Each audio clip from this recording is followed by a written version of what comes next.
Aloha. Welcome to American Issues Take One. I'm Tim Apicella, your host, and today's title is Polls Show That No One Wants Trump or Biden in 2024. President Joe Biden announced that he is going to run for a second term. He did so via video. It looks like it's another matchup between Donald Trump and President Biden as it was in 2020.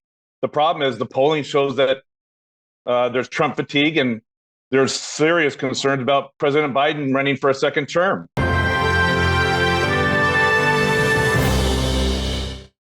With us today is our special esteemed guest, Chuck Crumpton, and as always, my co-host, Jay Fidell. Good morning, gentlemen. Good morning, Tim, Chuck. Jay, to you, I'm going to throw out some numbers here, and I want to get your reaction on it. Polling numbers, I think it was NBC poll, just recently suggested that 70% of Americans are not pleased about Joe Biden running for a second term. Of that number, 51% are Democrats. That's a striking number. But not to be outdone, the Marist poll, which is on April the 17th, shows that 64% of Americans do not want Donald Trump again. And of that number, 68% of independents definitely don't want to see Donald Trump. Your reaction to these negative numbers about both candidates? Well, somebody is going to win. It might be close. That's not the answer I was hoping to hear, but okay, it's good. I'm really not sure about polls anymore. I think you can get a poll to, support whatever position you want. Why am I not surprised when I see the Republican polls favor Trump? Why am I not surprised when I see the Democratic polls usually favor Biden? But I think, polls are a science. Maybe if we use ChatGPT, we'd get a better poll. What do you think? Polls are a statement of now. They're a statement of how the question is phrased, right? Polls are, what did the fellow who answered the poll have for breakfast this morning? And what was in the headlines this morning? And that's now. That's not then. It's not on election day or whenever he cast his ballot. And lots will change. And furthermore, I'm not sure that people tell the truth on these polls anyway, in the best of times. The science will move forward and maybe polls will be more accurate later. But right now, I do not put any significant credibility in the poll. I believe that in every human being are all human beings. I believe we can all look into our hearts, and if we're rational, some people, the base, for example, is not rational. But some people are rational. I think they look into their hearts and see all of humanity and feel it, And I think that we can all make our own personal poll. So let me answer your question by telling you about my personal poll, if you guys don't mind. My personal poll is if all things remain equal and, what we know and project between now and election day stays relatively the same. Of course, that's impossible to make that as a conclusion, but let's assume that for this discussion. I think Joe Biden wins. Why? Because in the hearts of human beings in this country and the world, Donald Trump is a madman. He's destructive. He's done so many things that offend so many sensibilities. When the individual voter is in the booth, I just cannot imagine hundreds of millions of people voting for him. Well, let me follow up on that. Sure. Jay, you and I have been on many shows, and I think in unison, we both said there's no way we want to see Donald Trump as a candidate for 2024. Why? Because we know Donald Trump, that he could pull a rabbit out of the hat, or he could steal an election again. So why would you want Donald Trump to be the matchup for Joe Biden? You're pointing out that I'm assuming in my answer that Trump will be the Republican candidate. I think that's what you're saying. I did, actually. Yeah, and I would have to agree with you. I don't, we talked before the show about your favorite governor of Florida. He has shot himself in both feet this morning. Disney sued him, which is perfect. Disney has some smart lawyers, don't you think, Chuck? And they decided this was the time to let go on DeSantis. Well, that is so damaging to him. I mean, Disney is Wall Street. Disney are the American investors all over the country. It's business all over the country. Disney are all the people, including the three of us, who grew up on Mickey Mouse, for God's sake. How you're gonna shoot Mickey Mouse? No, DeSantis is a madman trying to keep the books out of the schools and not talk about certain subjects and try to twist people. And to the extent that he has a Republican following in Florida, lots of luck. He's not going to have a national Republican following or any following. He's made himself into a pariah. And frankly, in my humble opinion, he's never going to be able to recover from that. So he was a possible alternative to Trump. No more. See how things move so quickly. And so I think I agree with the implication of your question that Trump will be the other candidate. But you didn't answer my question. Why would you want Donald Trump to be opposed to Joe Biden, where we know Trump and his minions can steal an election once again or try to? That's two questions. Yes, it is. No, I don't want him to be the opposition, but I remember an article in the Times within the last couple of days which said that Trump is the best, if you're a Democrat, Trump is the best possible adversary to Biden because he's such an idiot. And, he has shoved off from a good part of his base, from the independents, from all the Democrats in the country and the world. And he will continue to do that. Talk about shooting yourself in the foot. So, I mean, I'm happy, as the New York Times article was, to see that Trump would be the adversary. Okay. On the other hand, you talk about voting, you talk about all the manipulations in the various states about voting rights. I worry about that.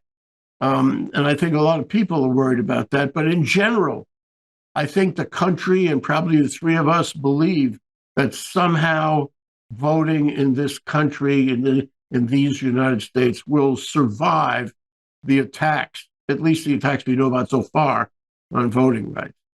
All right. Hey, Chuck, I'm going to go back to these statistics, these polling numbers, which Jay doubts highly. But be as it may, they are poll numbers. And one says 70% of Americans don't want to see Joe Biden. And the Mars poll says 64% of Americans don't want to see Donald Trump. Are we stuck with these two candidates? And what do these polls suggest that the American population is looking for? That's two questions, by the way. At least. Probably more. Well, starting backwards, I mean, first of all, if you can point out to me a time in which the political choices offered by either of the two parties corresponded with what the majority of Americans want, I'd love to hear it. Certainly some of Biden's legislation has, because building from the ground up and from the middle class outward, it makes sense, and they have been shown to have tended to work. But the other part, I agree with Jay about the polls. They were wrong in 2020, thankfully. They were wrong in 2022, thankfully. And hey, if what they do is be wrong about popular sentiment as it may be reflected in actual voting, let them be wrong again in 2024. Their being wrong so far has not irreparably damaged us. That's okay. Well, let me jump in here. Let me go to the percent of Democrats. Now, this isn't just one poll. These are multiple polls showing basically the same thing, and that is Democrats overwhelmingly are not happy to see Joe Biden run for a second term. What do we say to that if it's multiple polls? Can I jump in on that? I mean, yes. don't want to step in your way, Chuck, but the poll is a reflection of the echo chamber. and the echo chamber is a reflection of the media. So I'm afraid that I do not agree with even the liberal media on what Biden has done or not done. I think an objective look, and you more likely find it in the print press, is that Biden has done a wonderful job. And he has been frustrated by the Republicans, whose only mission is to make him look bad and to attack him, to stop him. That's what they do. That's all they do. And so you get this echo chamber of Joe Biden was unable to get this initiative through or that initiative, or he's being attacked on this or that or the other thing. And I think people buy into that, at least at the moment. As I said before, it's a reflection. It's an echo chamber thing. But when they sit and think about it, when they think rationally and compare what Biden has done and what Trump ever did on his best day, I don't think he had a best day. They're going to realize that they'd really rather have a kindly, decent human being running the country and the world than Trump. Which I think they're going to make the conclusion that all of Trump is criminal. Okay, thank you, Jay. Chuck, I want to ask you. Joe Biden seems to have now the support of his co-chair, Jim Clyburn, which he was certainly instrumental in February of 2020 to win the election, become the Democratic nominee. So Jim Clyburn is very much on Joe Biden's side. And not only that, but Bernie Sanders, Elizabeth Warren, and AOC. So it looks like Joe Biden has kind of corralled the liberal side of the Democrat camp. You see anyone out there in the field of potential candidates that may challenge Joe Biden?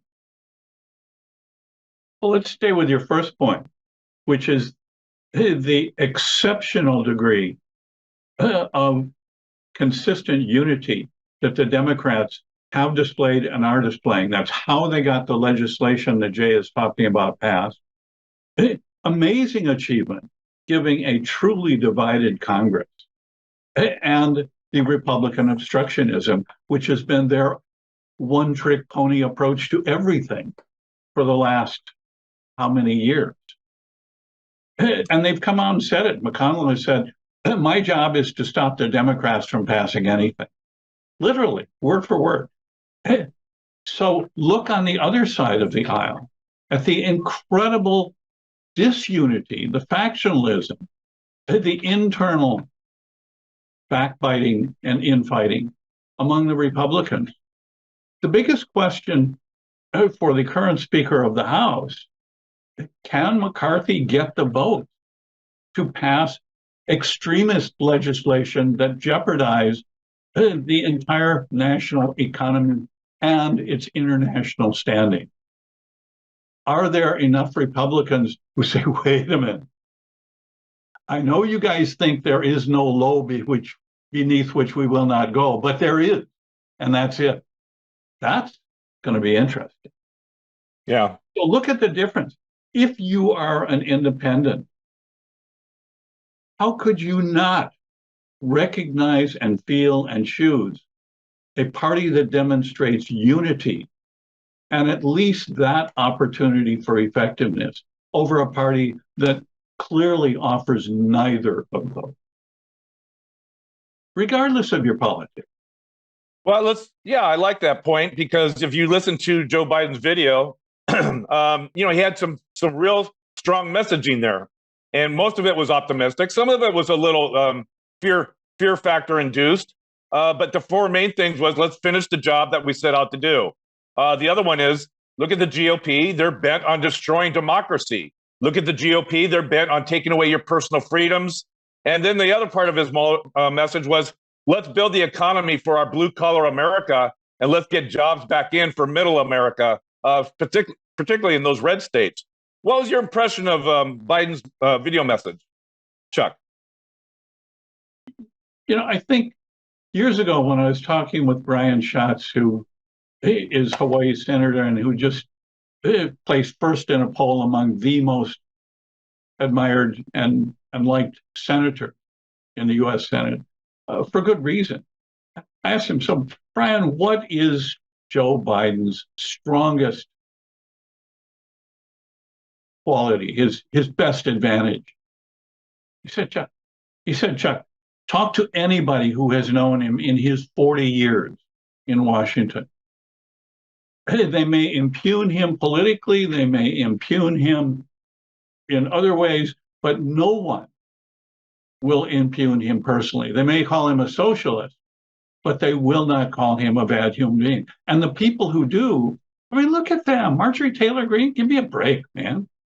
Mm-hmm. If she's kind of the Sarah Palin on steroids of the MAGA GOP.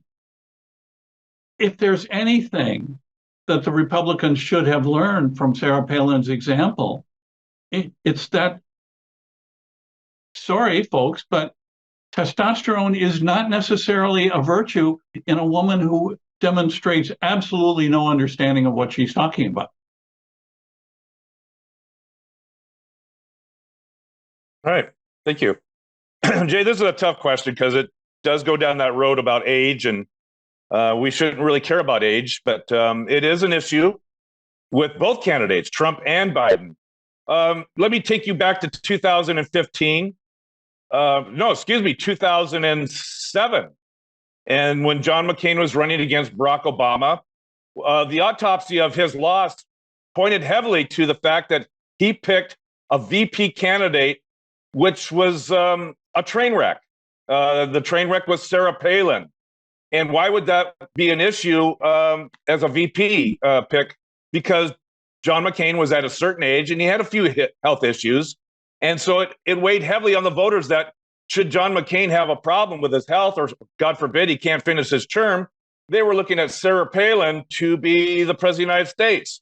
Now let's fast forward to Joe Biden, his age, and VP Harris on a ticket. Are we dealing with the same concerns? Not exactly the same. I don't remember being all concerned about McCain's health as much as I was concerned about Palin's inadequacies. She was really off the wall. Nothing about. Well, she could have been president of the United States. That's my point. Right. Okay, but in this case, I guess what I'm saying is I am worried about the age. I'm worried about the age for both of them. I'm not really worried about Trump's age. But I am saying that both of Trump and Biden are getting on. And, I don't think Trump takes good care of himself. It's a factor. And I would guess that Biden does take good care of himself. But hey, your genetic potential, it may not be a function of how well you take care of yourself. If you're getting on, you're getting on. So I think, the concern you mentioned is true. I think people are probably worried about Biden's health. They want him to succeed, and they're rational. They want him to be healthy and alive. And Kamala Harris is simply not a strong vice president. But what's interesting about this is that part of, that ad you referred to, and his, position here is, look, I'm vital. I'm around. I haven't stopped. I keep on trucking. I may be in my 80s or 86 by the time I finish. But the fact is, I'm here, and I'm solid enough. And what I find very interesting is he is not changing horses with Kamala Harris. He could have done that. There's a lot of people who would have been just as happy as they could be to be a candidate for vice president. But he didn't change. And I guess the message there is, I like her well enough. She's Black and Indian. She's got a good track record, or a reasonably good track record in California. She's followed my path, so to speak. She hasn't made a mess about it. Has she performed in this last 2 years? Well, to the extent that he's allowed her to perform. I think she might have done more if he allowed her to do more. And that was a mistake on his part. He should have lifted her up into more responsibility. He didn't do that. But I think it's a smart move because she has a certain following. And here's the thing. changing horses is a big message to the electorate. I'm not happy with my vice president, even though it's largely my fault. And I need somebody else. I need to change to someone else. That is not the kind of consistency that he's selling. He's selling consistency. So that's why, in my opinion, that's why he left her in place. And all things considered, it was a good decision. Okay.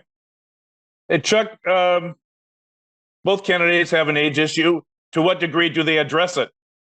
There's talk that Joe Biden may try to avoid the media and interviews, potentially debates, which I can't see possible. How does this play out in the next year? Well, I think to get to that, we need to follow from what Jay just said, because once again, he's spot on with some pretty important perceptions here. And the single strongest demographic group for Biden and the Democrats is Black voters. Okay, keeping Kamala Harris, keeping that commitment that he has made from the beginning, has demonstrated not only his commitment to that group, but his commitment to their leadership in his administration, in appointment of federal judges, in appointment of cabinet members. Biden has been consistently the most diverse appointed president I think we've had in a very long time, and maybe historic. So once you appreciate that Biden is demonstrating his consistency and in turn his reliability, together with his commitment to the people who have stood with him and continue to stand with him, I think Jay's point is a really important. Implicit. Well, I agree that it's critical that James, he keeps. Don't forget James Clyburn. This is exactly very important that he's sticking with James Clyburn, and that's further to the same message. Right.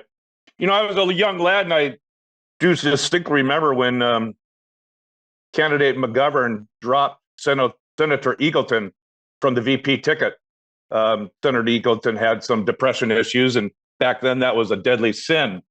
And it didn't go well for him. Nixon won in a landslide. I mean, Senator McGovern was shown the back door. So I agree with you two gentlemen. There's no other opportunities there, and President Biden won't take them. So we passed on narcissism, passed on depression, and we wound up with narcissism. Well, that's an astute observation now. My, what happens in 50 years? Extreme narcissism. Thank you, Chuck, for that observation.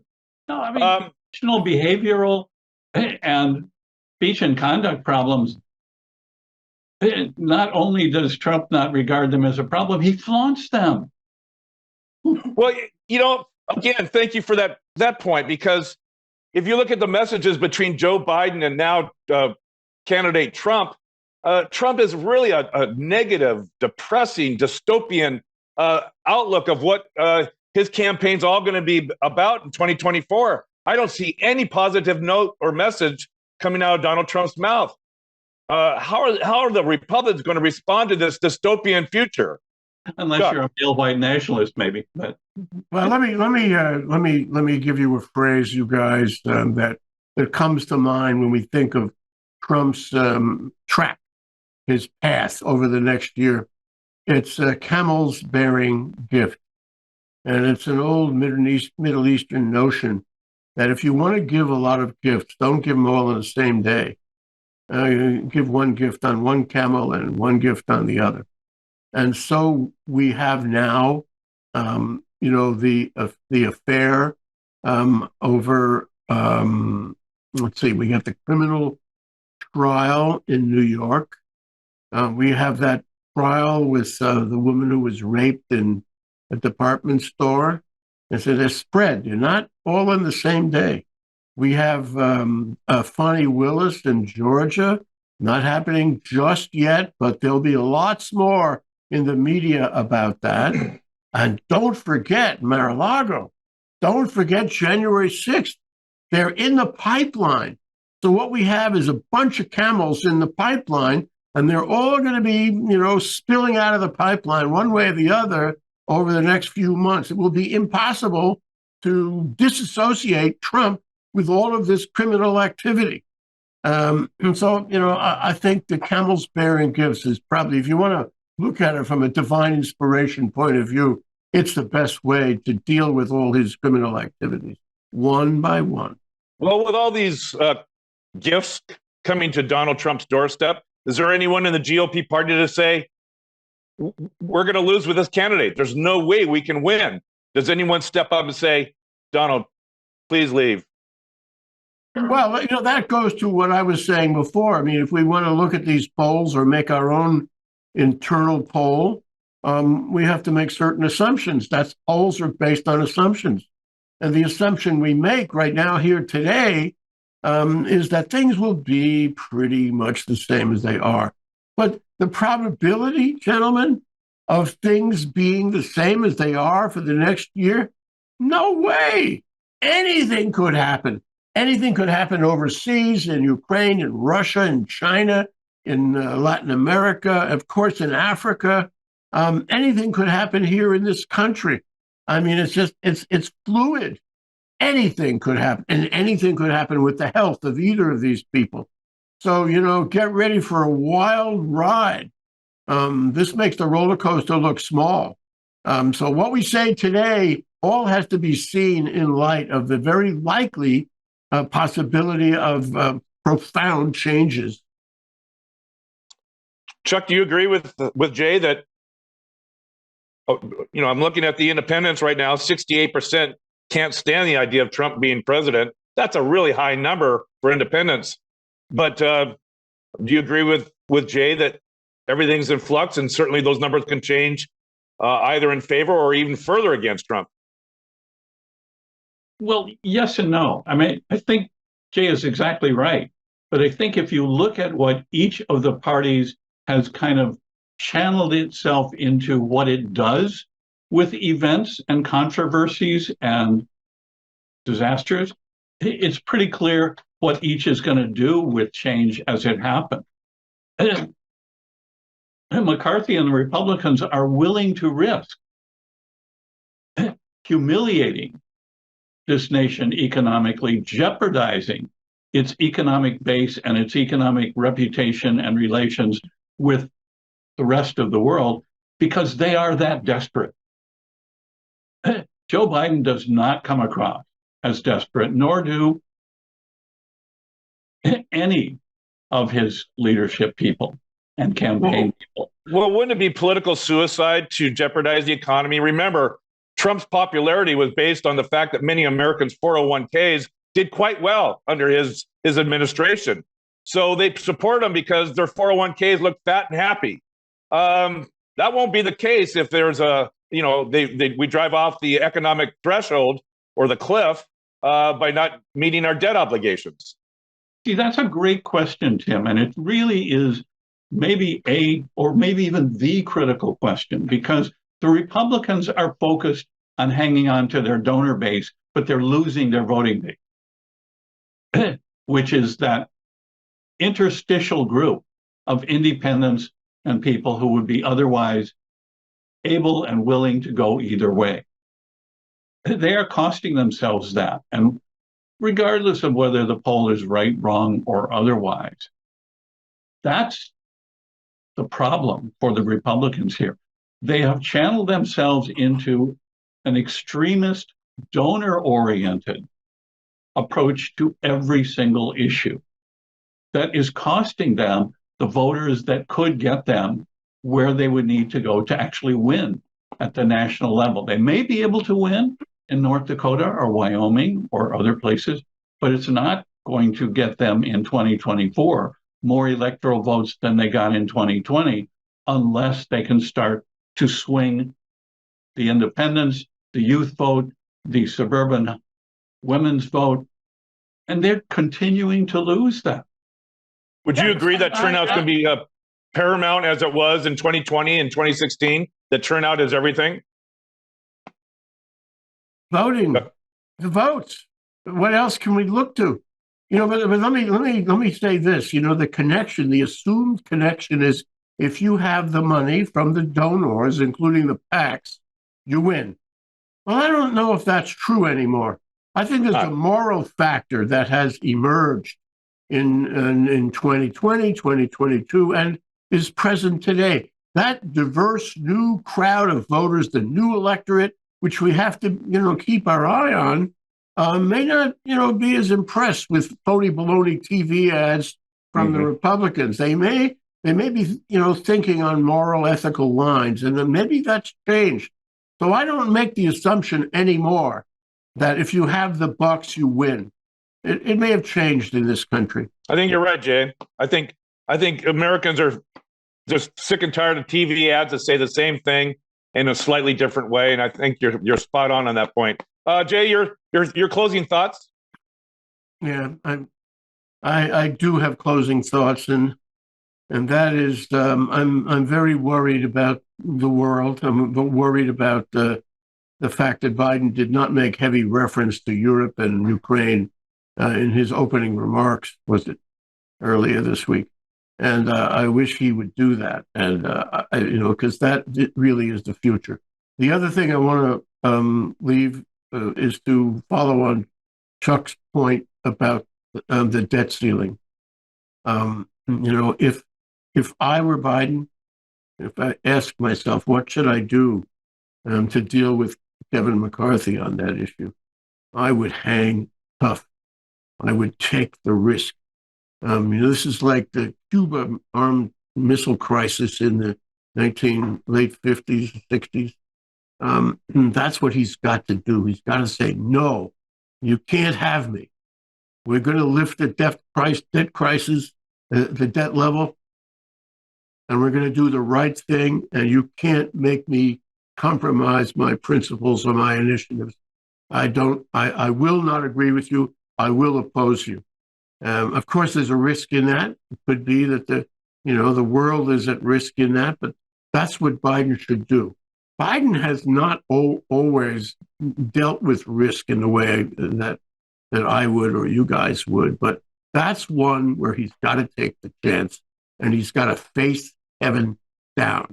And I agree with Chuck. This is going to have a huge effect on Biden's candidacy, Trump's candidacy, the future of the Republicans in this country. But Biden cannot succumb to this kind of manipulative politics. Chuck, you get the last word. Well, I fully agree with Jay, and I want to come back to that point that kind of coalesces a lot of the things we've been talking about, and that is the Republican attitude, behavior, everything has been donor-directed, money-directed, but it's costing them the voters that they would need to be able to win at the national level. The Democrats, on the other hand, have a message that goes directly to both the voters that they need and the donors that they need, and it's working for them. It's not a stay the course message, it's a finish the job message. But it's collaborative, it's coalition oriented, it's consensus building. That will give people more confidence. It will draw more of the people who need to have a forward direction, if it's at all possible in this country. Tim, this is almost optimistic. Gee whiz, we haven't been optimistic in such a long time. Even to see the glimmer of optimism is so refreshing. I second that. All righty. We've run out of time. So I'd like to thank my co-host, Jay Fidell, and our special esteemed guest, Chuck Crumpton, for an enlightening, energetic, and great conversation. Why don't we join us next week for American Issues Take One? I'm Tim Apicella, your host. And until then, aloha.